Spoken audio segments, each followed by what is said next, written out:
अब इस सवाल पर आते हैं कि क्या ईरान ने स्ट्रेट ऑफ हॉर्मुज से भारतीय जहाजों को सुरक्षित निकालने की इजाजत दे दी है। इस पर सबकी नजर है।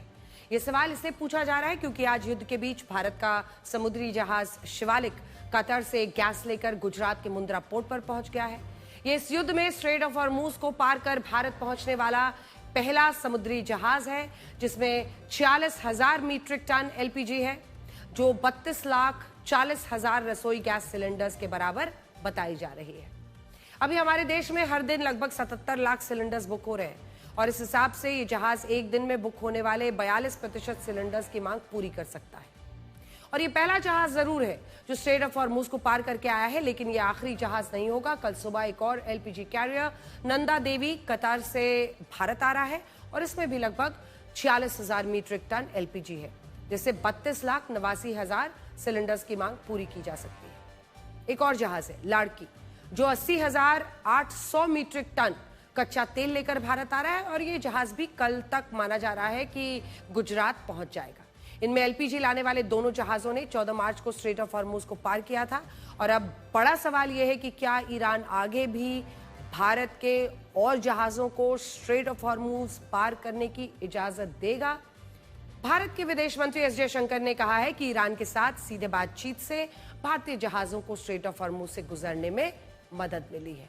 उन्होंने ये भी कहा है कि भारत ईरान से लगातार बात कर रहा है और आगे भी ऐसी कोशिश की जाएगी जिससे हमारे जहाज कच्चा तेल हो, गैस हो, लेकर भारत आ सके।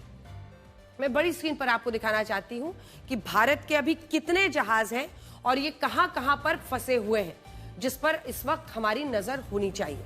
तो भारत के कुल 22 जहाज हैं जो पर्शियन गल्फ में, जो आप देख रहे हैं यहां पर फंसे हुए हैं।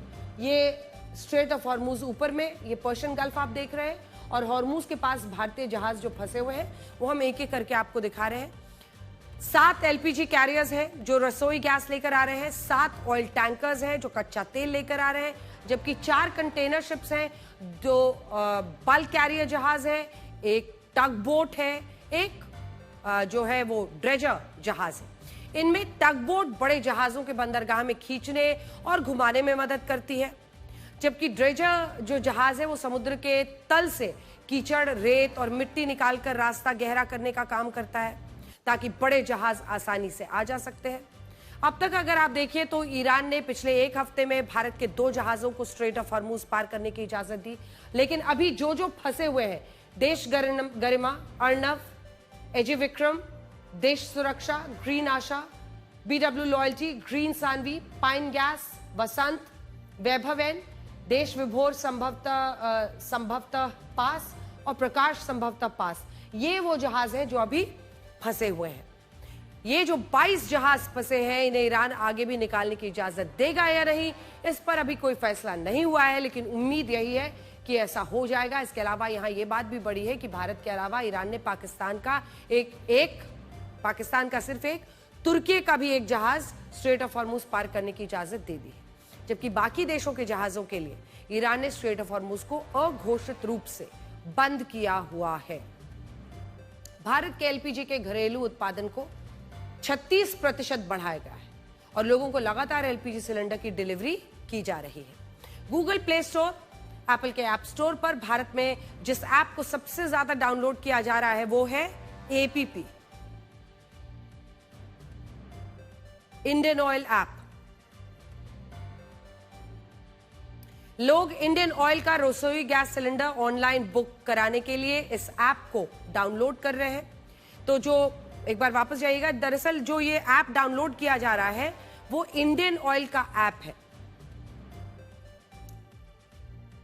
लोग इंडियन ऑयल का रसोई गैस सिलेंडर ऑनलाइन बुक करने के लिए इस ऐप को डाउनलोड कर रहे हैं और ऑनलाइन डाउनलोड के मामले में इसने चैट जीपीटी को भी पीछे छोड़ दिया है। अब तक 1 करोड़ से ज्यादा लोग इंडियन ऑयल के मोबाइल ऐप को डाउनलोड कर चुके हैं। 90% एलपीजी सिलेंडर की बुकिंग ऑनलाइन हो रही है। ये आंकड़ा पिछले महीने तक 71% था।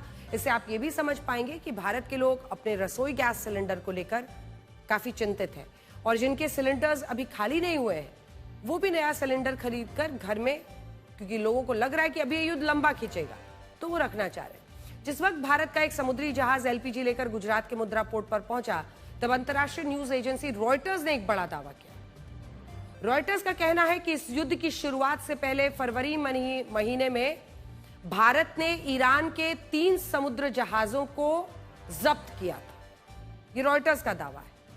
आरोप था कि ये तीनों जहाज अपनी पहचान को छिपाकर भारत के समुद्री क्षेत्र में अवैध तरीके से शिप टू शिप कच्चे तेल को ट्रांसफर कर रहे थे। तब इसी दौरान भारत ने इन जहाजों को जब्त किया था, जिनमें 2 जहाजों पर निकरागुआ और माली के झंडे लगे थे। अब रॉयटर्स का दावा है कि ईरान ये कह रहा है कि वो भारत के समुद्री जहाजों को स्ट्रेट ऑफ हॉर्मुज से जाने देगा, लेकिन बदले में भारत को उसके जब्त किए गए 3 जहाज देने हैं। इसके अलावा ईरान ने भारतीय जहाजों को सुरक्षित रास्ता देने के बदले में कुछ दवाइयां, मेडिकल उपकरणों की आपूर्ति की भी मांग की। हालांकि भारत ने औपचारिक रूप से रॉयटर्स के इन दावों की पुष्टि नहीं की है और इस पर सरकार की तरफ से बयान नहीं आया।